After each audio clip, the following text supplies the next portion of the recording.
Welcome to the Reinvent You show. I'm George. I'm Azlan. It's about seeing everyday challenges Differently. Hello. Hello, everyone. Welcome to the Reinvent You show. We've got a few things to talk about today, don't we? And I guess we'll start with the first biohack of the week. Yeah. Biohack. Of the week. Interesting one this week. It comes back to affirmations. I learned something new about affirmations.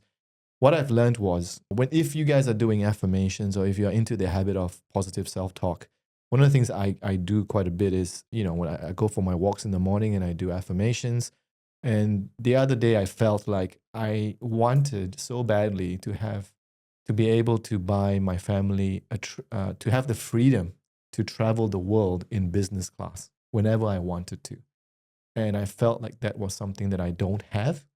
And so when I was out on my walk, I was affirming things that sort of aligned to that vision, but I didn't feel connected to the affirmation. I felt like I was skirting around the problem.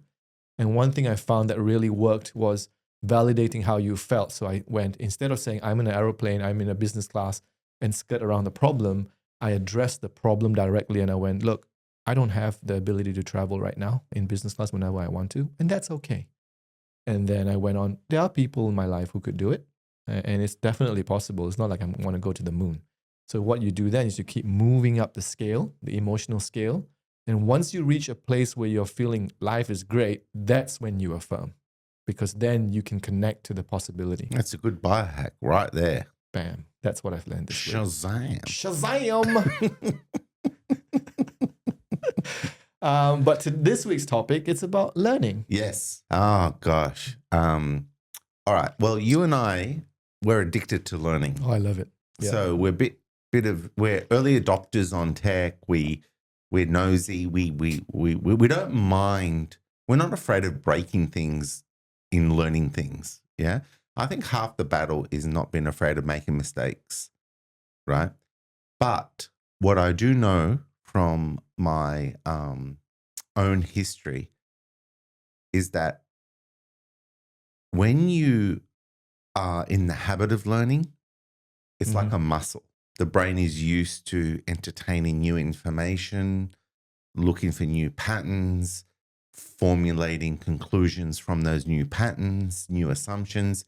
You're learning. That's the process of learning, right?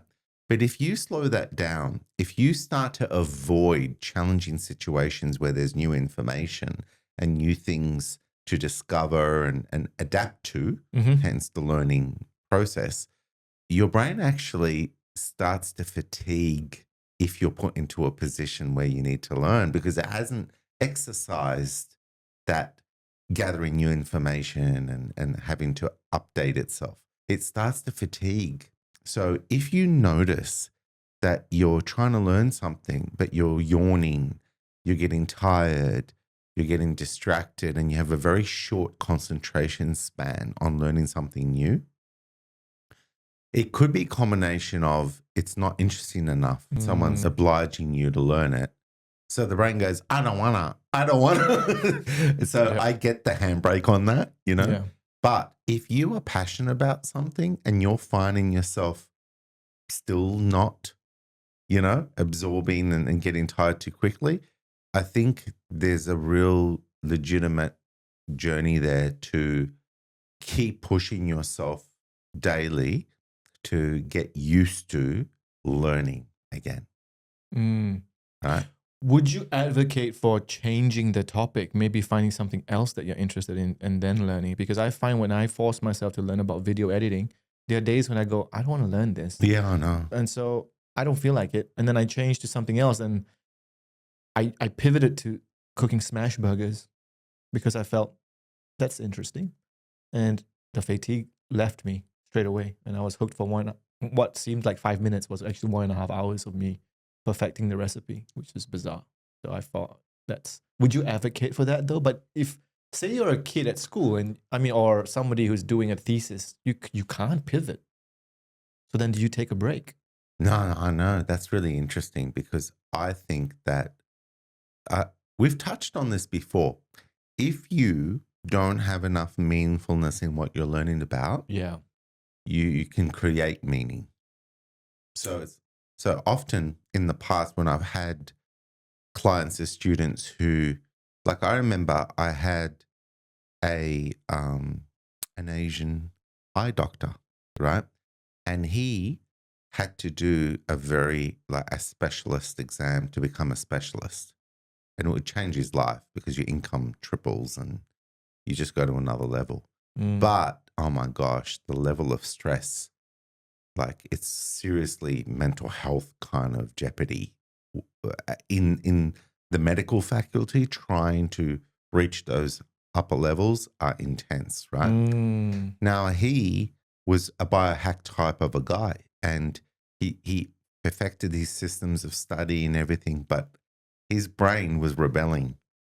It didn't want to, so he had to try to keep biohacking to outsmart his brain that was always finding new ways to avoid studying. Right. Right. Anyway, when we unpacked what he was feeling that would move him away from the study, away from the discipline, we discovered a whole world of rebellion against authority. And in that, we had to go deeper into why it's there and how does it serve him. And then when we went there, we realized it was misguided, that he had a legitimacy not to like the abuse of power in authority with a track record of experience in it. So he was able to validate himself that, yep, he's right in a sense that he should rebel against that.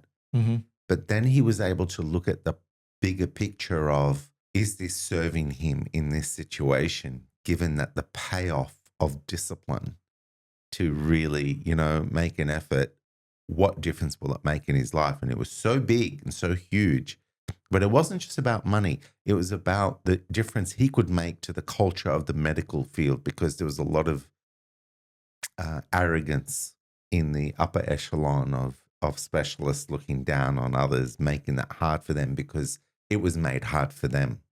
Right. And it's this sense of, this is the way it is, Yep.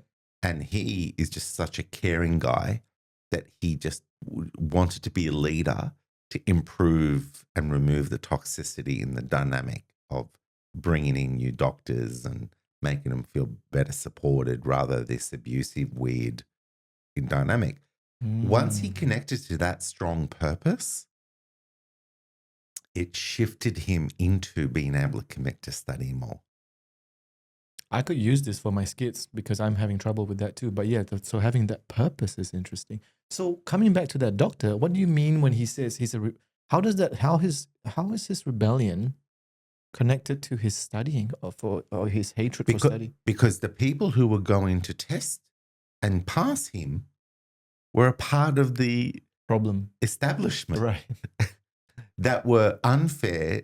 The way they tested was inconsistent, I see. but they were prestigious. And by the way, I've had this more than just him. I've had other doctors who are specialists, same issue, trying to get to the next level. And it's pretty harrowing, but how you have to deal with levels of arrogance, establishment, prestigious, stiff upper lip status, and they're allowed to change the rules. And they're allowed to be inconsistent because they're above they're above everything. So there's a real darkness to that. And if you're not careful, you can let it swallow you up and spit you back out. Now I understand why some of my friends who are doctors, especially the ones who work in shifts, they are mentally drained and depressed. And then they say, Azlan, it's really toxic there. I never understood what that meant, but interesting. Yeah, no, there is a lot of toxicity because a lot of male-dominated industries, from medical, police, like where the doctors are kind of too much male skewed. I know that's changing, but unfortunately, the culture, men generally were pushed into habits of suppressing emotion. Even in that field. Well, you don't just unlock that upbringing. Yeah, that's true. You see what I mean? They're not psychologists. Yeah, they're not initiated into balance. Yeah. They go, here's what you learned for 7 years. Now go Mhm. be a doctor. And you want to be a specialist? Now you need to learn more and get tested even Yeah. harder. And so military, police, all these have big issues around this over masculine energy that literally kind of has to bulldoze its way. Yes, I understand that, because in mining it's the same thing. Yeah, sorry, I should have said mining as well, because with all my work within the mining industry, that's exactly what I saw. And then you're perceived as weak and soft and woke if you care about emotions. It's almost like, come on now, Yeah, you gotta just get it done, and, yeah, suck it up, princess. yes, at the expense of your well-being. But it's funny because the whole point of doing a lot of those, mental health perception management roadshows for Rio, BHP, and all that, is that we were saying we gave them both extremes. We said, when you think everything is all good, what happens to you? You have to, you have to ignore what's wrong. And if you do that long enough, what ends up happening? You end up neglecting the things that needed attention, because everything had to be all good. It's all good. It's all good. So you end up being very reckless, and you mismanage the pitfalls around you, right? If you think something's all bad, in other words, if you're too emotional and you're hypersensitive to everything that can go wrong, then that's just as bad, because you're drowning yourself in the what ifs. So the guys really understood that very quickly. I mean, 80% were guys when we were doing the talks. Yeah. And they go, yeah, the answer isn't one way or the other. It's never all good, it's never all bad. We talk about this all the time. Mm-hmm. And I think the toxicity happens if you go too far one way or the other. And unfortunately, it's a tug of war, isn't it? Like you get too many leaders who are one way, you're going to have a toxic culture. Yeah. If you have the leaders the other way too much, toxic culture. And we've swung one way to the other. And so I think the next 10 years might be the discovery of, we need to consolidate to the middle more, which means negotiation of both sides is a genuine skill. How do you consolidate to the center?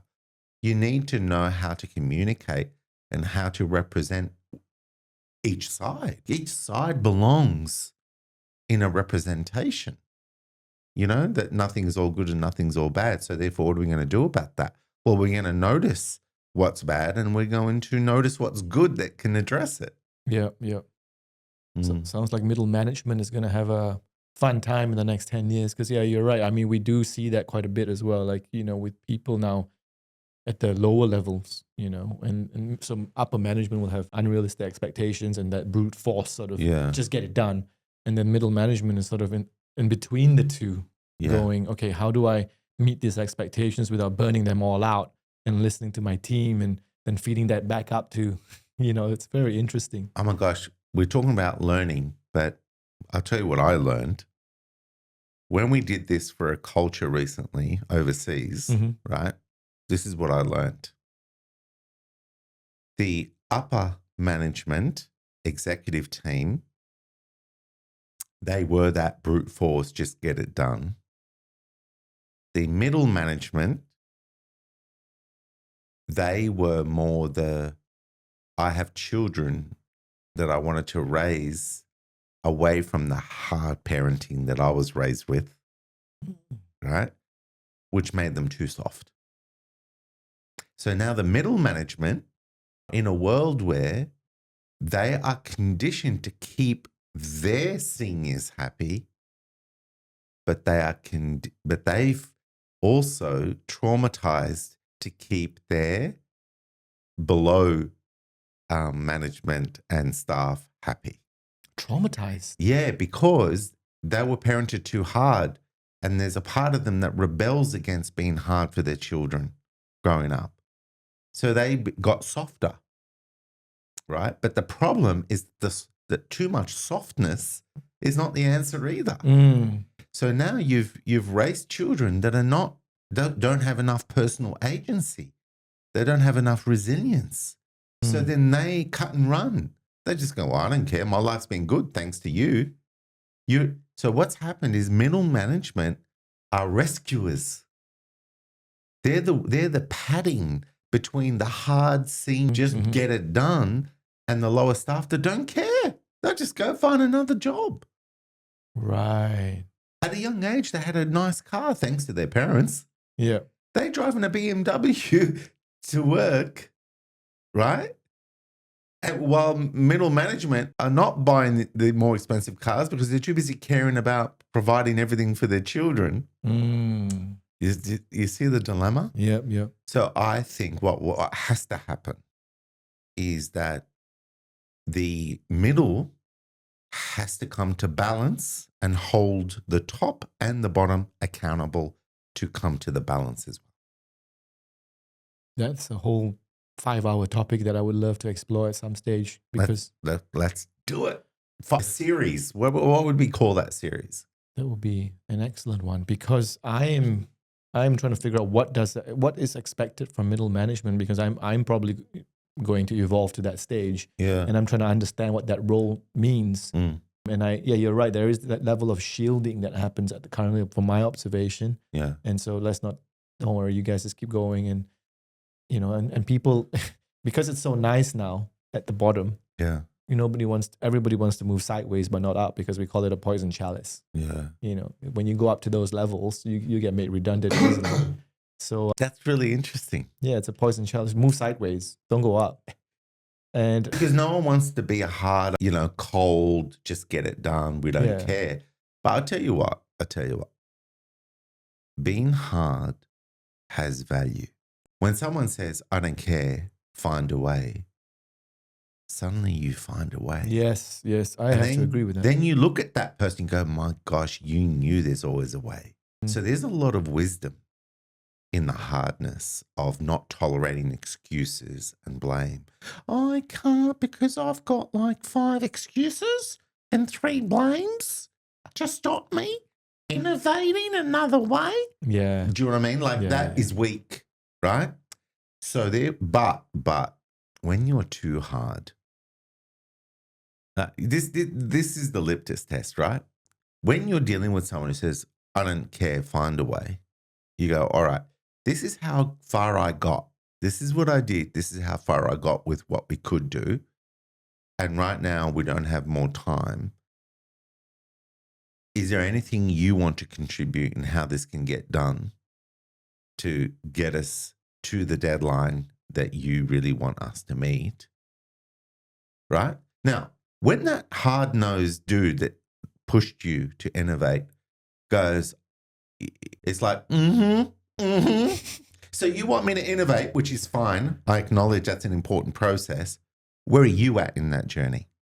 Why aren't you digging deep? Okay, let me play the devil's advocate. Well, that's why I hired you to figure that out. Yeah, but you hired me to be innovative, and I'm being innovative. But did you hire me to have access to every idea in the universe, to pluck it as you need it, as soon as you need it, because your goals are so special? That's why we have ChatGPT. See? Right. Yeah, you're right. I see what you're saying. So right now, if that mic was in my hand, I'd drop the mic. I gotcha. No, but look, to be fair, I mean, I know I'm being confrontational for fun, but the message is still relevant, isn't it? Delivered better, the message is still relevant. It's like, I know you want more from me, but you can't even see how that's possible. You're just hoping I'll find it. But you can only hope that I'll find it. And I will sincerely be resourceful. I'll brainstorm. I'll chat GPT the thing. I might even grok it. I might even go to other people with lived experience in it. But how far that gets me, I'm bringing that to the table. But you got to decide, If you think I could do better, then you better offer what ideas you see that can get me further too. It can't just be all one way. And this is where the danger of people who sit in ivory towers, who go, you can do better, just get it done, is that they lose their imagination. Who? The guys at the top or the guys? Yeah. And so the guys at the top, the only thing they use their imagination for is how they want more money and what other ways can they get more money, more profit, more expansion, opportunities. And they go, all right, now you guys have to make the world real. Off you go. And we'll throw money at you to, you're getting paid enough or whatever. But here's the thing. They're still responsible. Because if you don't get there, it's on them. Right? But if they replace you prematurely, right, someone else is going to have to go through the learning curves to be relevant. And it could take 6 months. Right? And then they might not work out or be just as good as you, but not better. So what did they achieve? So all I'm saying is that everybody at every level of our generation, the old generation in charge, the middle generation, the younger generation, we are all equally responsible for the culture we create. And we all have to pull our weight. Yeah. And that's what I'm saying. So no one should be given a free pass that, oh, no, the other generations have to just get their act together. I'm fine. But unfortunately, there is an abuse of power. And the people who are more likely to insist others change first are the ones who are most entrenched in their positions. And therefore, they don't really have to change. The problem with that is that the younger generation don't give a shit. And if they don't like a culture and they don't feel the innovation energy of that organization, they'll just collect the money, do the bare minimum. And then when you push them to be more, they shut down, they get resentful, and then they just resign. And then they go back to their basement, nice room with their 49-inch monitor at home and their gaming and their nice lifestyle until they get their next job because their parents have given them a good life. Oh, I know one person exactly like that. But do you know what I mean? Yes. So cut and run and dig your heels in and not change. These are real dynamics when you talk about evolving a work culture. And that's why product placement, Supernova OS is going to be an. I would really love to use that. Can you use that app on my personal life as well? Because I'm finding myself to be that middle management, sort of protect my child from abuse and all that stuff. And he's coming to, something as simple as putting on his shoes at 7 years old. I'm still doing it for him. Taking off his pants that's, something that, is there a deeper insecurity that is stemming from me in not wanting to tell him to just do it yourself, figure it out. Like, you figure it out, you can do it. Is there something that goes maybe inside, say, if I told him that, he won't like me? Or is that, what's your experience? Like, how or is that the fact that I'm seeing them as weak?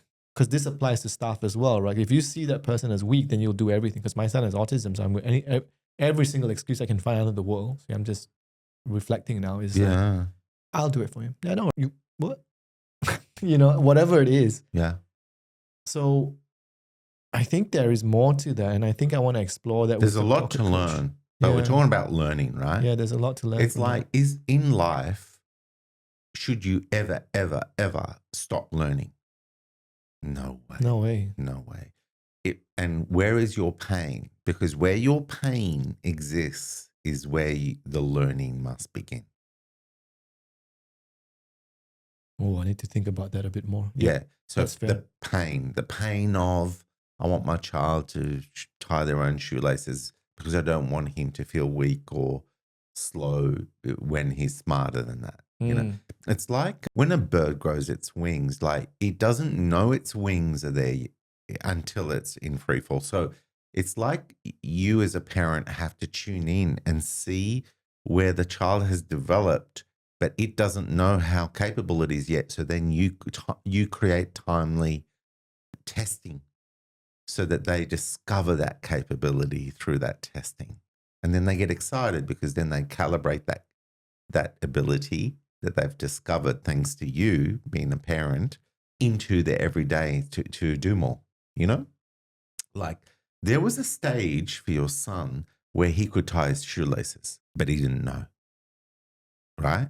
There was a stage, and it might have been a year ago. I don't know. Probably. Yeah, who knows? And therefore you want to not do it too prematurely, but you also don't want to do it too late, right? And it's a balancing act, and it's a work in progress thing. So it's not about being perfect. It's just about, oh, gee, I just noticed he's probably been ready for this for a while, so I'm going to now pay attention and create an environment to test him to do that. You know? I think that is the framework that I'm looking for, because if I can rinse and repeat, if I have a framework, because what you're saying makes sense when he goes. So what we do is we send him to OT, Yeah. where he can learn how to be more independent. He learns how to ride his bike, Huh? and the OT has a lot more faith in him than I do, in a way, from a point of capability. And so I'm never there, but obviously they have a framework to invite, and he loves to go there. I'm wondering, okay, what are they doing right that's challenging? That's really interesting. It's very interesting. He loves it. He says, I'm so lucky today because I get to see Georgia. And Georgia pushes the shit out. It's like, I saw Georgia put a toy up on the rock, the climbing wall, and he had to climb up to get it. And I would never subject him to that. And he's doing that. That's just one exercise. There's a lot more. There's like, he's going under the things, but he loves it. So there is a framework that now you've got me thinking, there has to be a framework that invites the person, because he's not being forced to do it. Somehow he's being nudged a bit. All right, here's the framework. Will it kill him? Will it create levels of injury that will be hard to recover from? Right. Right? Mentally, emotionally, and physically. So in other words, will it traumatize him to a point of it will be a while to move beyond that trauma, or it's just unnecessary risk? Mm-hmm. So the key is stretch enough so that they discover their ability, but not too far where the levels of repeated failure create unnecessary confidence damage. Right. Okay, I see what you're saying. That's the framework that I'm. Well, that's part of the framework. Yeah. I'm making this up as we go. Yeah. The next part of the framework is playfulness. Because trauma, I like that. Yeah, trauma is based on the brain being tricked into thinking something is too serious. Right? But if you frame the learning as playful, gamify it, then the failures are just funny, inconvenient obstacles to quickly brush out of the way and keep going and learning. That is very, very interesting. I like what you said about trauma. Trauma is, what did you say? Can you repeat that? Trauma is when you take things too seriously? What? Yeah, when the situation makes the brain think that if it makes a mistake, it's going to attract punishment or judgment or something serious as a consequence. You see, when he climbed up to get that toy, if he fell, the key was he couldn't fall too far to cause too much damage. You see, if he was climbing 6 meters to get the toy, there might be an issue, you know? That's what happens in Asia. But they let their little kids climb up the bloody caves to get the honey. Yes. And they're like little toddlers, man. Yes, but if you studied how they got to that level of competence, marijuana, you will notice there was a grading of foundational learning. No one is just, otherwise what? 32% of extinct. those infants died. They'll be extinct.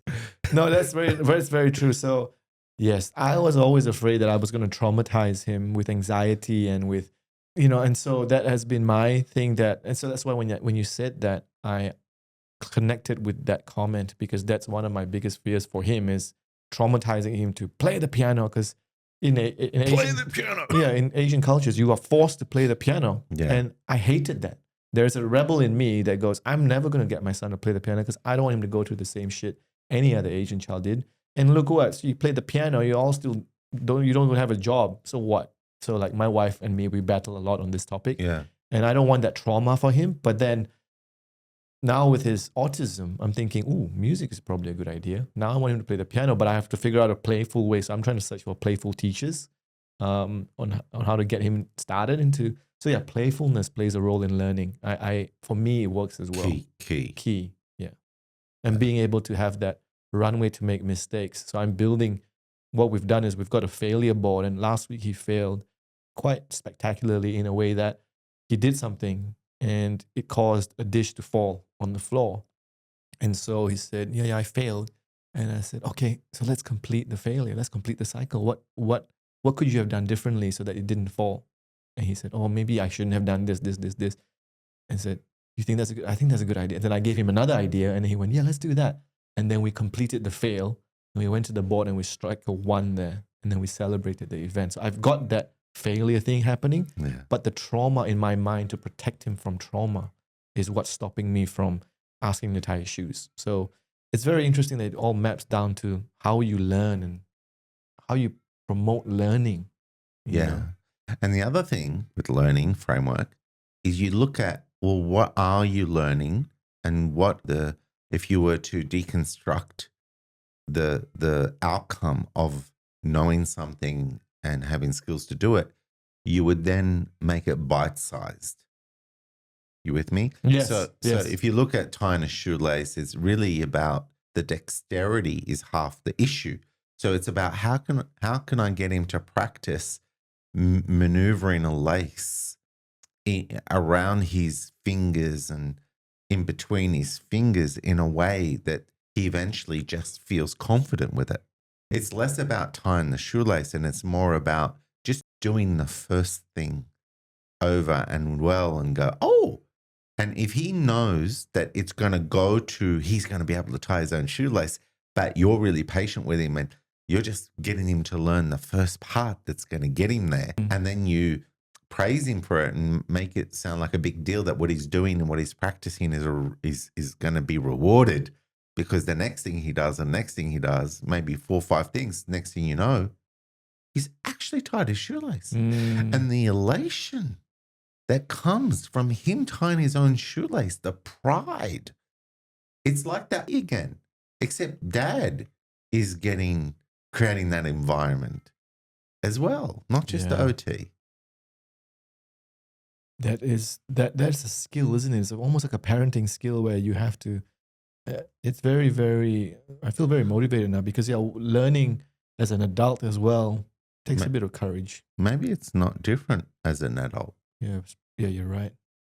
It is not, it's no different. A lot of this stuff, all of this lighting and all this stuff I've learned because it was fun and playful for me. And obviously being able to buy gadgets really, that's a good excuse. But it's why so do we like gadgets so much? My sister-in-law just said to me that my dad, husband, my brother, and me, we're just into gadgets, tech gadgets. Yeah. And we're just into it. Why are we so into tech gadgets? That's a very interesting topic because for me, I buy gadgets that improve my efficiency. So one of the things is that we anticipate convenience and achieving something that we couldn't achieve before, that was either impossible or hard.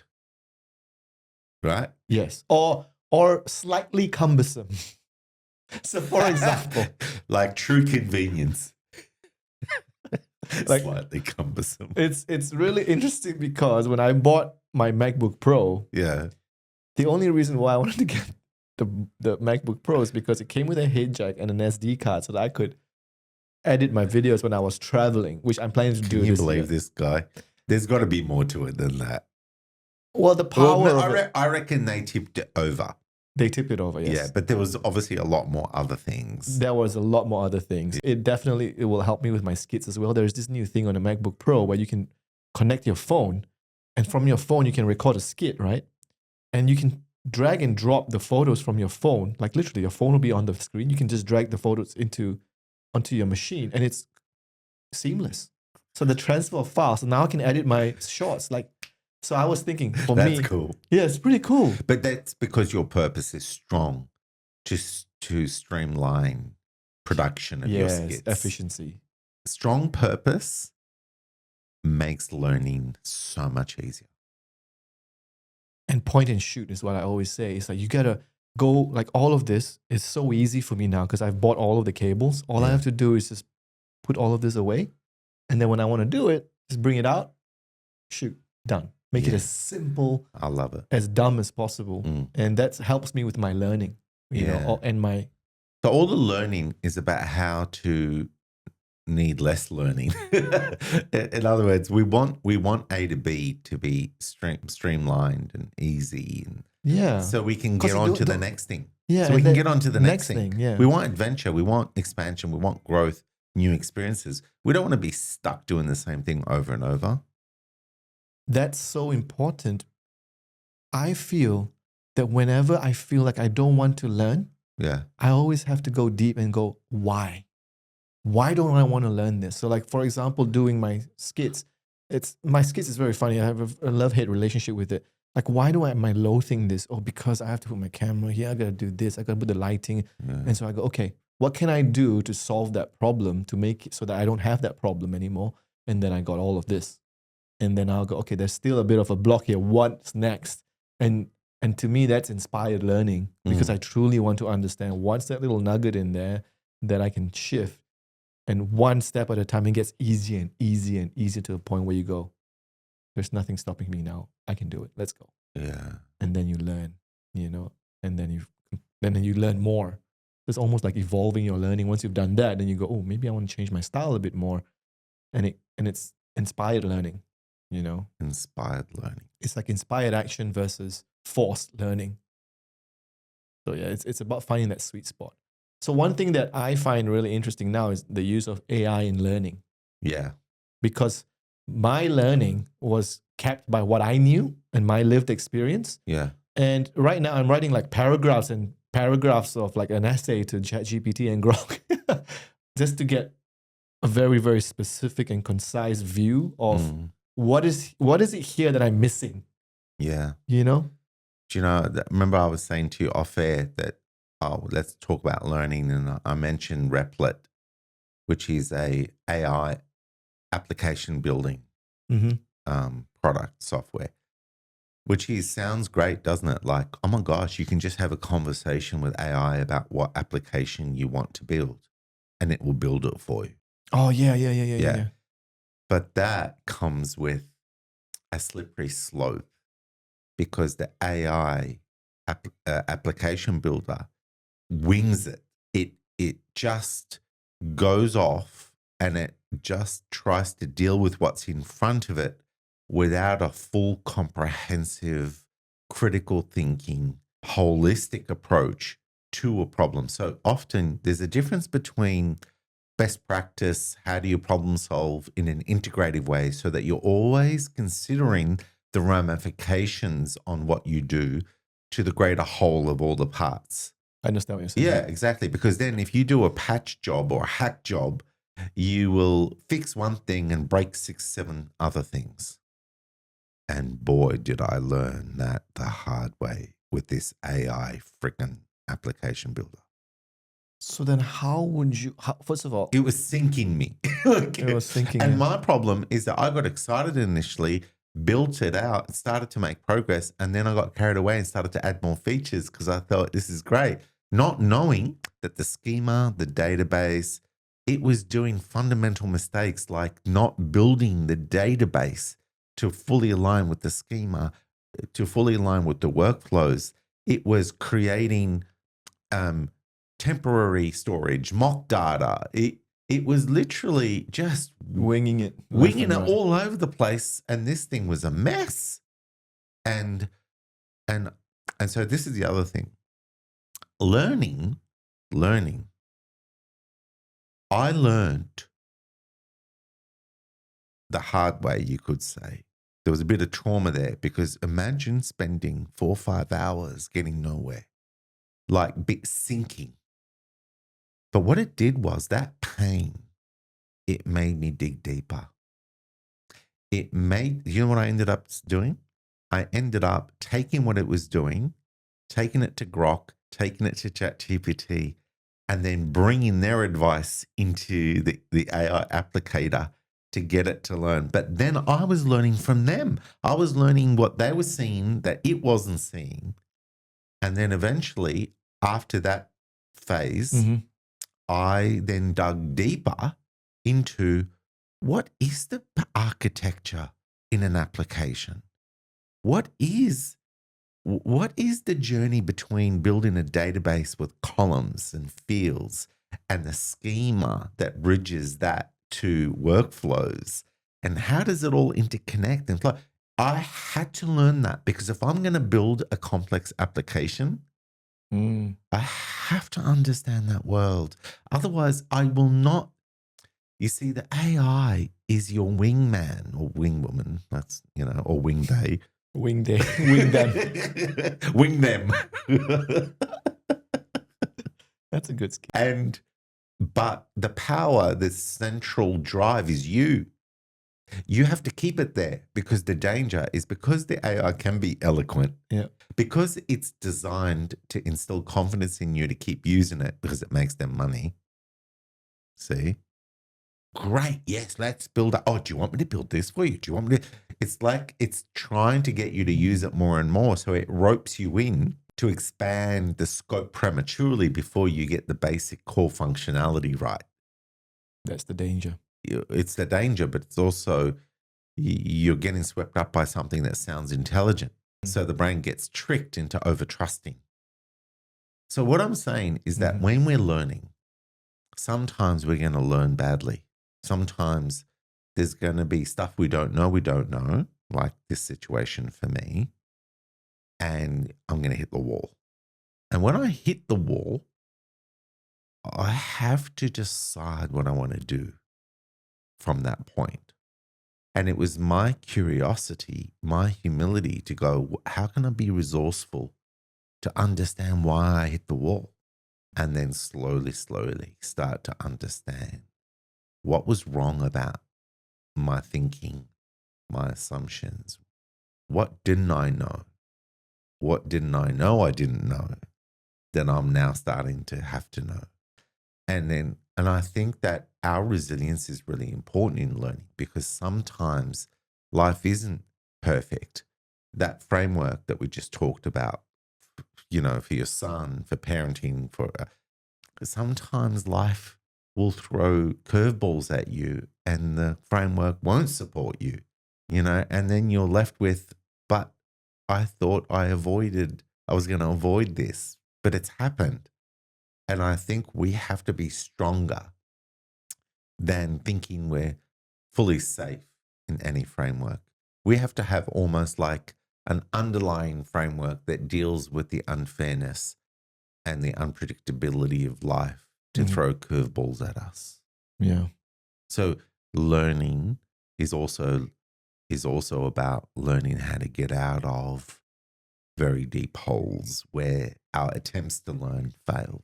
And being resourceful enough to figure out where can I look to learn about my mistakes. Yeah. Because now with AI, you have that option to just ask AI anything and it will give you a perspective and then which you can challenge. And before it was, I need to get a specialist. I need to hire a specialist. I need to get a consultant, But now it's, being that resourceful, not being able to create a banner. I want to create a banner for my thing. I can't do it. Yeah. There's Airtasker, there's Fiverr, there's Upwork. There's so many of these things. I think, being resourceful I know. and resilient. I've got an idea that I was sharing with a friend. We had dinner and he's got a podcast and his son runs these he's built a podcast studio, and people book it to use it. And Oh, wow. yeah, Here? in Perth. Yeah. Yeah. It's a done thing. People are building podcast studios for people to book in and use with, full setup and Right. production services and all that. Anyway, he's a doctor, and we've agreed that I'm going to go back onto his podcast as a guest. Mm-hmm. But I came up with this idea, and I think we should do it for our own needs as well, which is, imagine we have a central screen of AI, and then we create a topic, and then we take listeners and viewers on a journey to see the way we engage the AI on a topic that it will give us its views. But based on the questions we ask, based on what we leverage in our own lived experience, we can turn the AI's views 180 degrees in a very reasonable short period of time. Because if we demonstrate that on key topics, we'll be showing that the danger of AI is if it has a premise that's wrong, it will perpetuate that premise eloquently. Yes. And everybody who overtrusts it will live in the echo chamber of that wrong premise. We know that AI will always have ideological biases into it, long-standing cultural biases baked into it. And we know that evolution and innovation always comes when we capture a dogmatic belief that was baked in that nobody was seeing. And one day someone got, cleared the fog living outside the box long enough to see it. And then everybody ridiculed that person when they pointed to the dogma because no one could see it. And then eventually that person built a whole new value system out of being unburdened by that dogmatic belief. And then everybody eventually goes, oh my God, I see it now. And then we all catch up together. Yeah. That's how society evolves. It's the crazy people who don't think like everybody else that see what who see things that everyone else is blinded to, because they're all group thinking the same way with the same assumptions, the same blind spots. So what I'm saying is, wouldn't it be great if we had a way to choose very clever topics that everybody thinks life is this way, but then we demonstrate how we can expose an AI's biases on any topic, and then through facilitation and critical thinking, we actually turn it 180 degrees the other way. Can be done. I think that's a good idea. It'll be fun. It will be fun. And we'll have it voice so we're talking to it and then it talks back if we want, or we can type fast. That might be even like type in this question. Sometimes that's quite quick, but we want it to talk, and it can talk.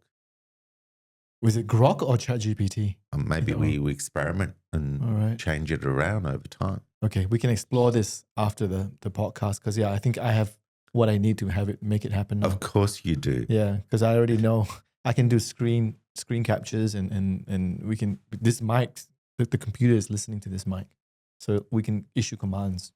So it's, we'll figure it out. That sounds really good. Yeah.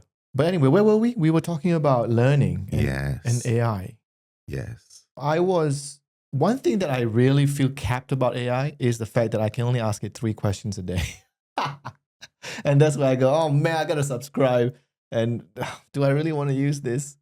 So I have to batch my questions, as opposed to just going hardcore. Wow, it's amazing. You bought a whole MacBook for an SD card. Which I've never used yet. And he won't pay $20-$30 to get, I'm really confused.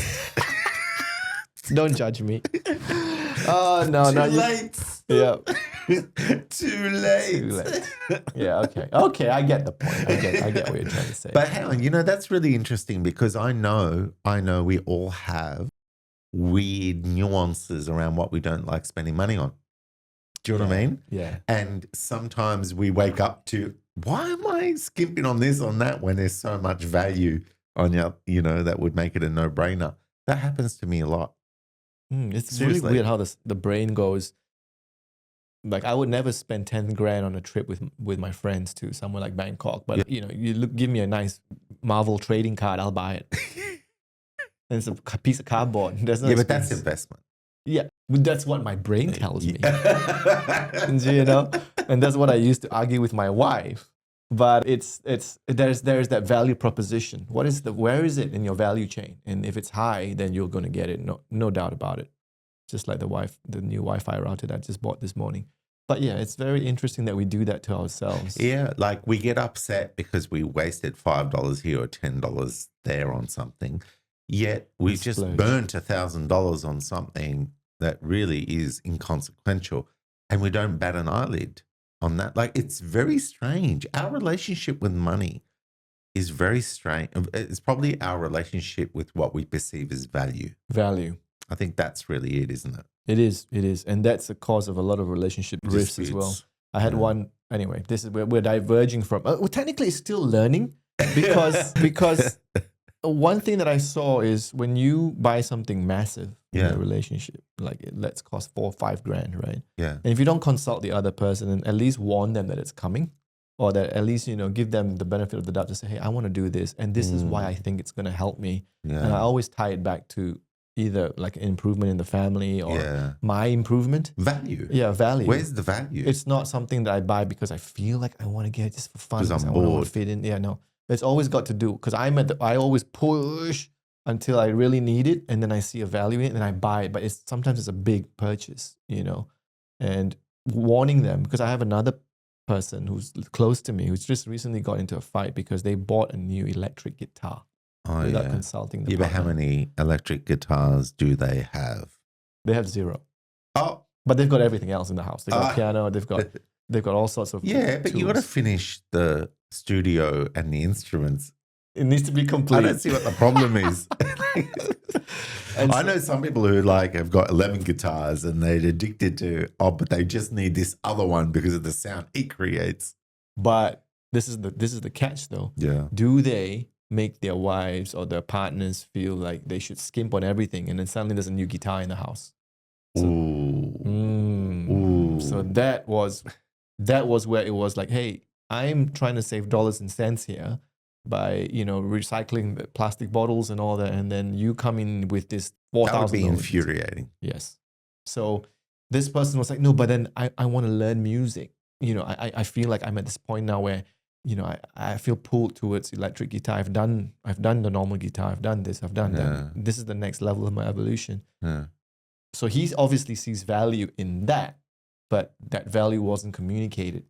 Yeah. And there was no warning, so that his learning caused them, it's still causing a rift. Yeah. And now it's hopefully not irreversible, but now it's all about, oh, you doing this, oh, you doing this, oh, you doing that, you doing this. And so it's very dangerous. It sounds like the sustainable value exchange is in jeopardy. And they need to negotiate together to restore it. And it's really important because it comes down to learning as well. This person really thought this person still thinks that it will contribute to his learning of music and expressing it. Yeah. So when you want to learn, you know, I think it's important that you consider all of these factors and not just, am I stopping people learning by saying that though? You know, then they go, oh, some people are too risk averse. And they go, oh, you know what, if I do this, then my family will be like that. Then they will think like this. And they stop learning. Yeah. Like if you're from a family that's, you know, has a strict religion, and you take my advice to go, maybe I should consider other people, Azlan. And then realize, you know what, you actually shot yourself in the foot.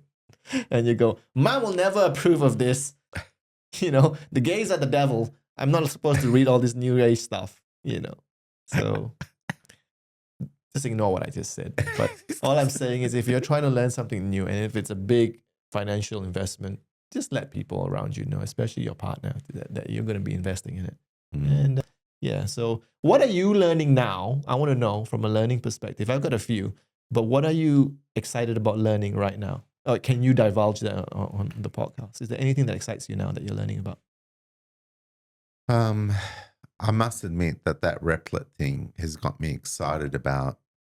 I never cared to get too technical application development, but now I feel like I can collaborate better with coders if I understand the architecture of my tech platform down to databases, schemas, coding workflows. Like, I just feel, and I do want to learn their terminology, because the thing about it is it gets my terminology and it just uses my terminology to do what I want it to do. And that can be a bit kind of not good, because then when I go to talk to programmers, they go, "Oh, what do you mean by that? Oh, you mean this?" And then they call it something different. So I think I need to use AI to teach me better terminology, right? Because I think I'm halfway there, you know? I think my learning curve, and I want to talk about learning curves, because we talk about learning, but you can overdo too many learning curves at once. Explain. Well, too many topics you're learning? Is that? Yeah, a learning curve. If it's too steep, it can take a lot of brain. It's a brain drain, because the brain is being called to be too attentive and concentrate for too longer periods of time on information that's uncertain and it doesn't know the patterns to. It's just a lot of energy, isn't it? Yeah. You know? Yeah, and it fatigues you. It does fatigue you. So you have to stage the pace of your learning curves based on where your mental endurance is at. In other words, some people can handle more learning curves than others. I would say find out where yours is by testing. And then if you notice you're starting to get fatigued, allow a little bit of fatigue, because that's like going to the gym. You're exercising your brain and eventually it'll get used to more learning curves. But at the same time, you have to manage your learning curves so that you don't overcook and traumatize yourself out of hating learning. Yeah, I can imagine a person who's. It usually happens when people are forced to learn. It's not. There's no element of meaning and playfulness, and you burn out. Yeah. I think that variable, the stronger the purpose, the more the brain is getting dopamine hits and rewards, and there's less drain. Yeah, for sure. And also, I think that the more you are able to join dots and learn, oh, that works this way, that dopamine hit of discovery of a pattern, if you are achieving that fast enough, there's momentum, and that momentum carries you. It's like being in a flow state in learning, and so it's incredible what you can achieve in a very short period of time when your purpose is strong and you're joining a lot of dots, a lot of assumptions are being formed that immediately show patterns and value, and perception is clarified, so that your capability is kicking in and you're achieving more. So the reward cycle is just spinning. You can get swept up in that, can't you? Like, you said it took you an hour and a half for the smashed burgers, but it felt like 5 minutes. It's because everything you were learning clicked so quick, because you've got a foundation there to help. You see, that's the other thing. I think we need to understand that if you're going to learn something, be careful. Do you have enough foundation? Because the less the foundation you have, like you've never cooked anything or you think a boiled egg is cooking, then be careful. Don't go thinking you're going to follow recipes, because there's just going to be too much you don't know. Yeah. What is that ingredient? What is curating? What is searing? What is like? Yeah, saying start small and build your foundation. You're going to lose interest if there's just too much terminology you don't know. And so I get stuff. I'm not doing this. Too steep of a step. Sounds hard. Yeah, too hard. But if you got foundation and you go, then it's manageable. It's that stretch that I talked about. Create a stretch that's manageable. But how do you know how much you can stretch? Well, you have to keep checking in with yourself. you know, and your own fatigue and your own overwhelm meter. You have to check in with that. But the clue moving into anything you're learning is, do you have enough foundation there? And to be honest with you, my foundation with application building is too on the user side, not on the tech side. So I would say to you, going in blind like that and thinking that the AI was like a real person was a bit kind of dangerous and bad. And I learned the hard way. And But how else would you know without going in? no. I'm not regretting. All I'm saying is I walked into a booby trap. Yeah. You know, seriously, I felt I was sinking. Yeah. This thing's killing me. Like, it literally has bound me to something I really want with no ability to get there. Because nothing I tell it gets us there. And it keeps telling me and selling me the Kool-Aid that it's finally fixed it, but it never fixes it. Right. For 4 or 5 hours. Wow. I'm telling you, it was dark. I might need therapy. We might need to have an open There space. might be trauma there. No, but that's good because now you've learned something. I always feel like when you follow your heart and learn something that your gut feel tells you to learn, it'll guide you in like 1 or 2 years into something completely different. This whole setup was because I wanted to open a Pokemon pack. What? Yep. Explain. 2 years ago, I felt trapped, you know, because I was so involved with my son to the point where I was banging my head on the window trying to get out of the house. And I said, I want to do something fun. What can I remember? What was the last thing I did that I can remember easily that made me feel happy? Opening packs of cards. Really? Yeah. Really? I remember I have vivid memories of me and my brother opening up NBA cards in 1990. 1990 in a hotel room. Wow. Michael Jordan. Yeah, and we got that. And I remember the hit, the dopamine. Was it gold? It was hologram. It was the first time. Holograms were nuts in 1990. That was the first set that had holograms. So it was a completely new technology. Yeah. So I remember feeling so happy. And I went, okay, what's the cheapest thing I can open now that I can get anywhere? Yeah. And I looked at Magic. I looked at a few others. And I was like, that's too expensive, $20. And I went, ooh, Pokemon is $6. So then I went, okay, let me buy a box. And then let me videotape myself opening it just so I can remember it, you know? And so I put a little phone there and I did that, one pack. And then it started a whole journey of learning, okay, how am I going to get this camera better? Okay, can I do a top-down thing? Ooh, what's this one here? Okay, do I need multiple screens? And then I bought the multi-screen and then the lighting. And then it was, okay, let's do the lighting. And the next thing I know, I was on YouTube. You know, so it guided me there, it kept going, it kept building on itself.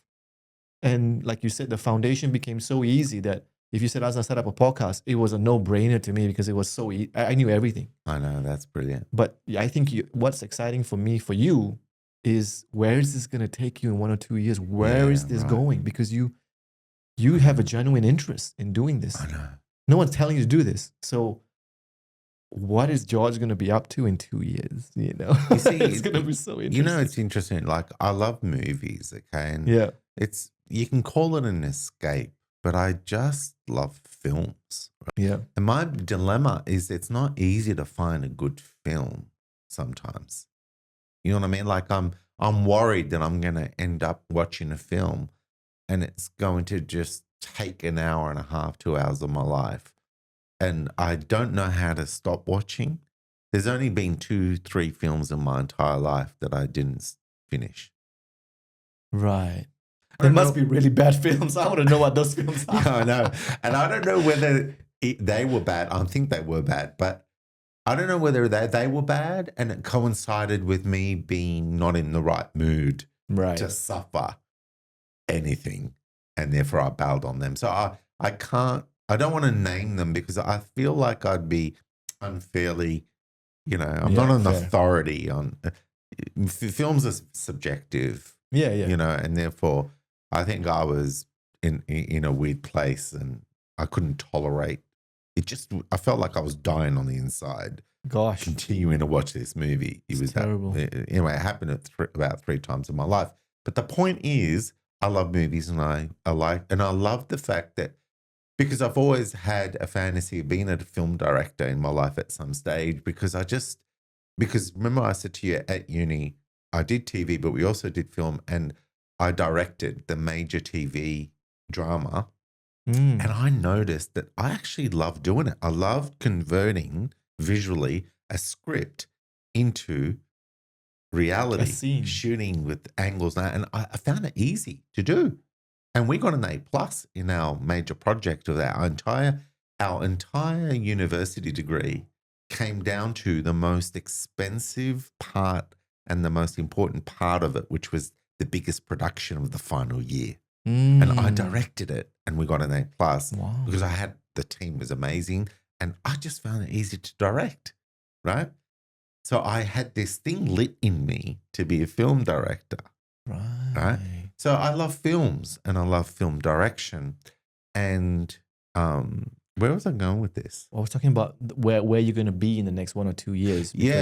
Yeah. So with this application thing, I feel like where I'm really headed is, can I take something that I know is powerful in my mind and turn it into an application to reach millions? Right. Right? That's powerful. Because I know when I sit in a room, I am the application. I function like an application for the client, and the client engages me, and I do what I know I can make an application do for millions of people. But I do it in that room, and I watch that person go into shock in a good way, transform, change their life. And I'm thinking, hang on a minute, but this application that I've learned, this process, this way to facilitate, this way to engage someone to discover themselves deeper and see things differently and connect to their purpose and undo blind spots. And like, I'm addicted to that because it's the magic, isn't it? It's like, it's the magic of I'm stuck. It's a lead life, no conductivity of possibilities to spark me. I feel heavy. I don't like this way of existing. Then suddenly an application of process comes and says, hey, I'm going to ask you questions, and I'm going to let your brain start to entertain things it wasn't entertaining before, because that alchemy is going to help you not feel stuck. And then it starts. And then so it's just one micro step at a time of a question, of a query, you with me? Yeah, and then before you know it, the brain's just started to activate level pockets of awareness it didn't have access to. And now it sees its reality differently enough to send chemicals into the body to say we're in a different reality. Now your mood changed. Yep. And now that can continue to scale into more meaning, more alignment to truth, facts, wisdom. And as you do that, you are moving from an unsatisfying life, an unsatisfying world, to a deeply satisfying world. Right. So you asked me, like, where am I going with this? So with application, I think that is an important part of my life to get better at, because I need to rapidly engage the programming team on, guys, this is what it is. This is how it needs to work. This is why I think we need to build it this way. Da, da, da, da. And then they use their expertise to collaborate with me with rapid alignment for incredible efficiency. Because I'm not talking about one application. I'm talking about ongoing applications in a tech ecosystem. Right. So I have to be good at this because I can't, you know what I mean? Yeah, I see what you're saying. Yeah. Very interesting. And I think this skill can also pivot to other things. So that's one thing I'm really interested in as well, to know, because like this pivoted to a podcast, from opening a pack. I just kept following. And so you are following, and I'm so interested to see what's going to happen to you in 2 years. It's the same thing with the music project. Yeah. Like, why would I create 10 albums of music? Because I wanted to learn how to structure a song and how to write good lyrics. Because not just for me, but in the system, it will write quality lyrics based on your life using your dynamic profile, your transformation project for you being a better dad, a better lover, better manager at work. And then suddenly you're driving and you're feeling the emotion of excitement of the lyrics of a song about your life, of who you're becoming and who you are. And I'm thinking, gosh, I love that. I love the fact that I'm using my own passion and integrating powerful things, all these different components, like a recipe to a cake, It's like, this recipe. This ingredient, eggs. Let me go deep diving into the power of what an egg does and how to leverage it in the cake recipe. And then you go to a flour, but not all flour is flour. So you go into what kinds of flour, how to use it, what is the process. So for me, it really is about what are all the recipe ingredients in your purpose on whatever you're passionate about that you want to have a level of mastery over.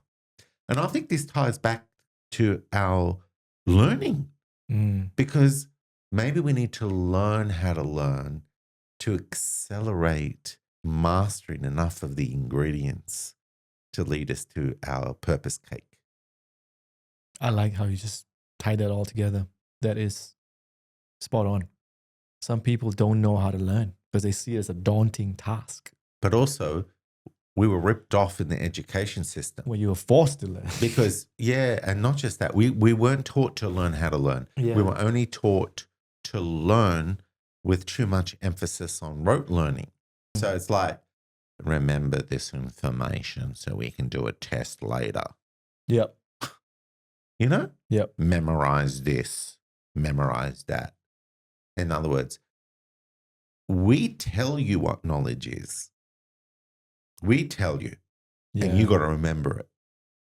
That level of emphasis means I ended up finishing high school and uni.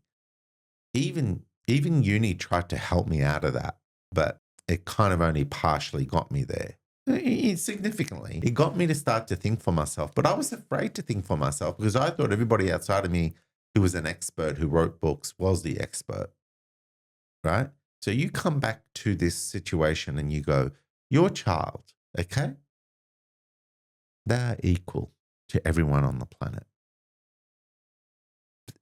They have your child has a brain and a desire, and they have an individuality.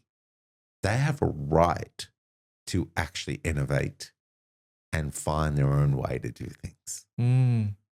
But the downward pressure of society is for compliance, obedience.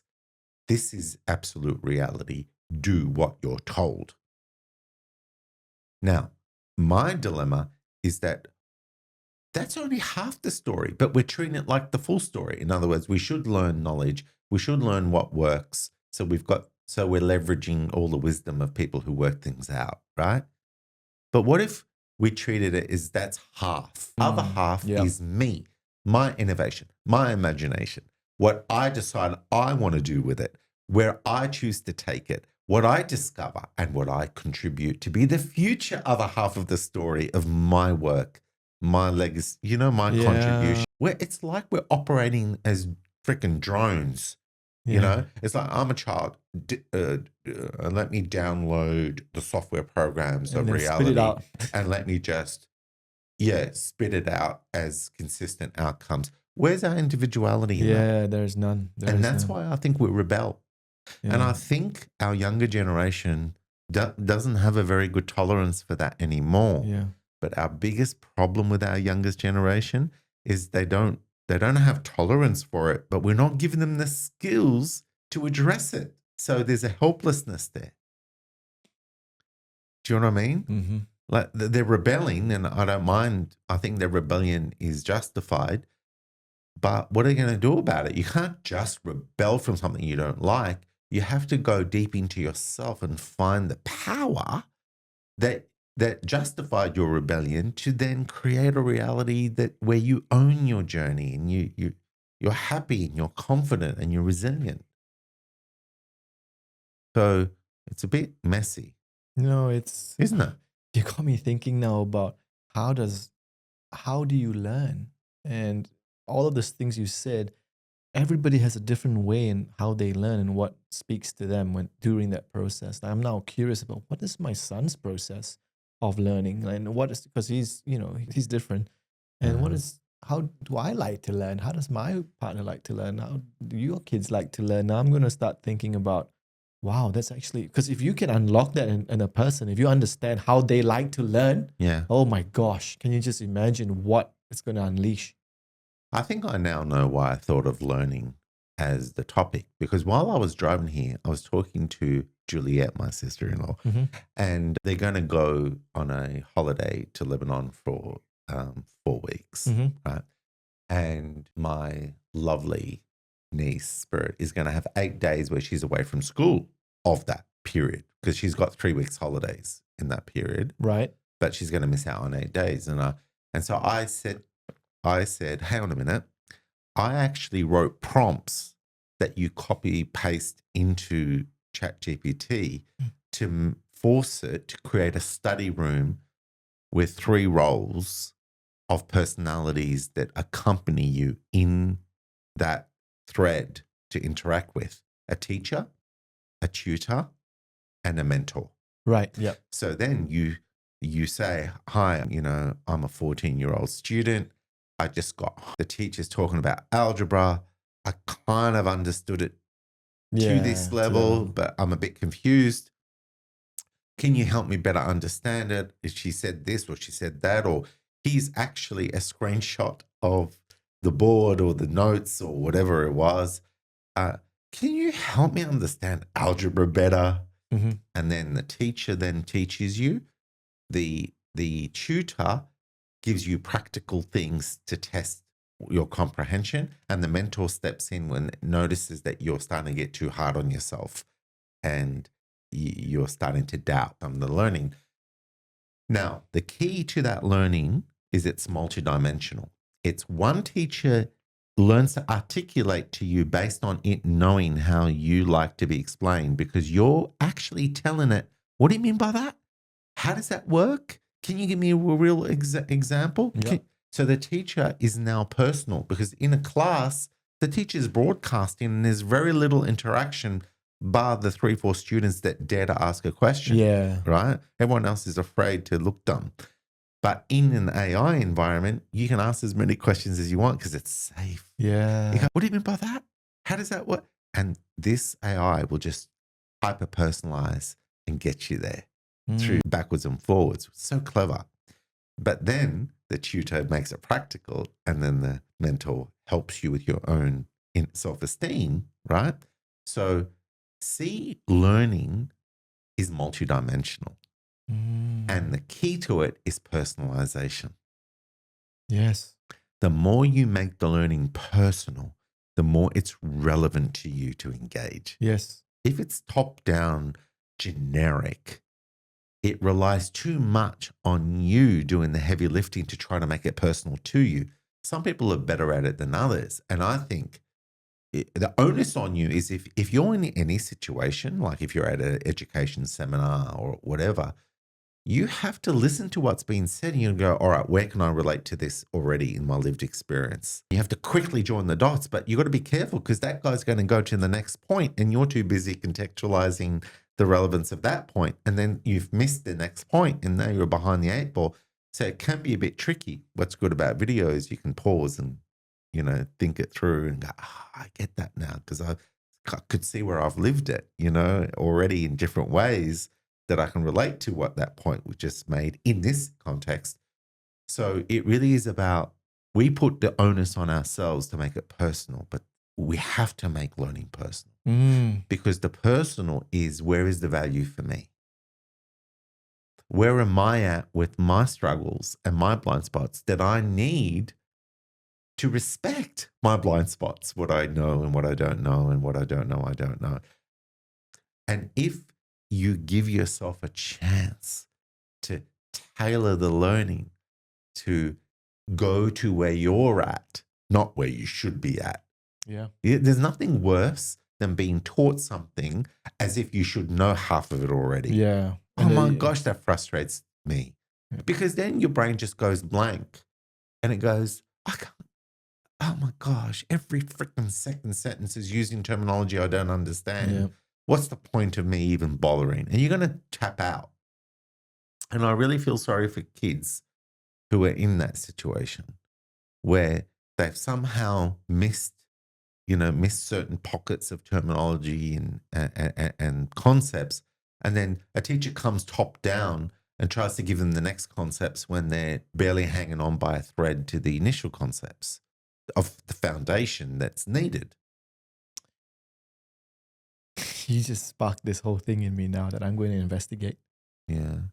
I'm going to figure out how do I personalize learning for my kid and what inspires him to learn. But you're right. It is that there's so many things in there that you just said that just resonated with my personal experience as well of, being not a slow learner, but being a learner there's a lot of expectation that was put on me, but it didn't match my learning style.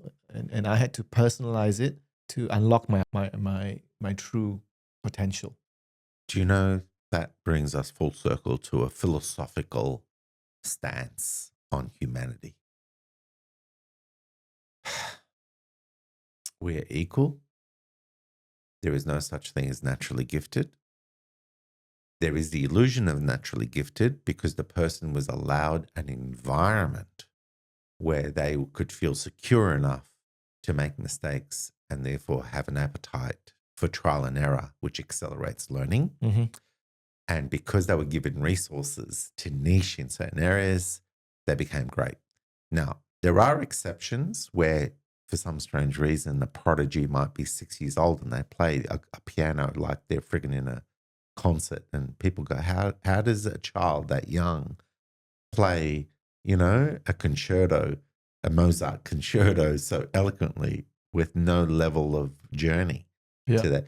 So I know there are exceptions, but I think those exceptions must be linked to levels of DNA that somehow manage to wire the brain for that capability as a pass down with some strange situation. And I think there's a mystery there to learn. So there is some genetic influence, but the genetic influence is that it gets trumped by epigenetics, which means if you create an environment for a child to live their purpose, Mm-hmm. it will regulate its genes to build functionality for them to rise to the occasion. Wow, really? Yes. Did not know that. Oh man, epigenetics. Epigenetics. Yeah. So epigenetics follows nature more closely than genetic determinism. So for over 100 years or more, we were raised to think that you are what your genes tell you are, Mm-hmm. right? So you've got those genes. Oh, he's got good genes, that kind of talk, right? The problem with that is that you get to label kids and go, oh, well, he just doesn't come from good genes, Mm-hmm. So he's already got a glass ceiling on what he's going to achieve, right? But the truth, there's enough evidence to show that you take a child out of one environment and put them into another environment with another family, and suddenly that child exhibits levels of capability that were not showing in that supposed genetic lineage. But suddenly they've regulated their genes and they're living more capably because they were adopted into another environment that created, and we become a product of the environment we're in. Yeah. So if the environmental signals are saying to you, you are worthy, you are smart, this is how we learn. Mistakes are cool because they tell you how to have a retake with new ideas to test. It's just a game. Love learning. And when you love learning, you go to new levels. And those new levels become a foundation and habit to new levels, which means your life will be lived on your terms if you love learning. Agreed. But do you see that there are parents who have that ethos baked into their way of parenting? Now you put a child in that environment, ooh-wee, you're going to spark the genius out of that child. I am going to create that environment. Yeah. No, I'm going to do it. I know you will. I'm going to figure it out because now I didn't think There's about a that. Yeah, that's a missing piece of how does he like to learn? And then I'm going to find every single resource because it doesn't matter what the subject matter is. It can be piano, it can be whatever. Exactly. But if you do it in the way that he loves to learn, the way he learns, dude. So, and you know what's beautiful about this? The purpose is strong in this one because this is your son. Yeah, for sure. Like, Game on. wow. The depth of love, the depth of meaningfulness in wanting to reinvent yourself into connecting to learning and learning how to learn and then contextualizing that for one of the most important people in your life for the rest of your life. I'm so glad we talked about this today because now I'm going to go on a journey of how am I going to figure out how he loves to learn. Yeah. And that's going to unlock another one. But we didn't come to one last one was what I love learning. That's one thing you said about how imagine if you could trade your assumptions as the gold standard if you live that way. Yeah. And I catch myself now with my limiting beliefs and I get AI to reframe it. Yeah. I have this limiting belief of so and so and so. I'm not funny at 40 or I'm having a midlife crisis. And then it reframes it for me. And I tell myself that I then record it into a song track. Yeah. And then I tell myself every morning. So I reprogramming myself. But that's me because I love this whole idea of trading on your assumptions and identifying, oh, this assumption is rubbish. It's the assumptions marketplace. It's a game, isn't it? It's a game. Like you tell yourself this and immediately you feel, that's when you know you have got a limiting belief. Imagine if you had an auction house and it was assumptions being auctioned. Yeah. And it was an auction assumptions exchange. Yeah. And it's like, all right, and we have this assumption. This assumption says that learning is the gold standard around allowing you to discover ways things can work that you didn't see before, but the only process of learning is blah, blah, blah. All right, who wants this assumption? This assumption is going. This assumption I'm not good enough because I'm from. I'm too short. Kind of puts their hand up going, I think I'll bid for that assumption. And now this assumption says that you should have learned enough already not to make as many mistakes. So therefore you should hide your mistakes and fill in. Who would like this assumption? It's like, I've been raised to think that that's the one I need to. Oh shit, am I bidding for that assumption? Yeah. It's like, it's assumption. It's assumption. It's just assumption. But do you see where the challenge is though? Because you've been taught that the whole way. There's no other way of thinking. Exactly. And AI unlocks that. Because you say, AI, I want 20 things that challenge this assumption. It has come out with some really good stuff. And I was like, holy shit, this is like, this is great. Yeah. And so now how do you make that into a daily lifestyle where you reprogram yourself and go, you know what? And then there's just been something that I'm excited to learn because I've just started that on Monday. Yeah. And I went, ooh, again, going for my walks, you get ideas. Yeah. And I went, oh my gosh, I had a limiting belief about, that everything should stop at 40. Like you need to start taking, I think the limiting belief was I need to be more serious at 40. That was my limiting belief. Oh gosh, that is very limiting. Oh, very limiting. And that would have really hurt.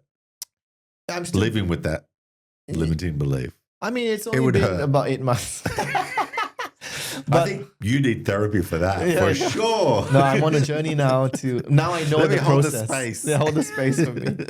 But now I know that with AI, I have an ability to learn on how to break those beliefs.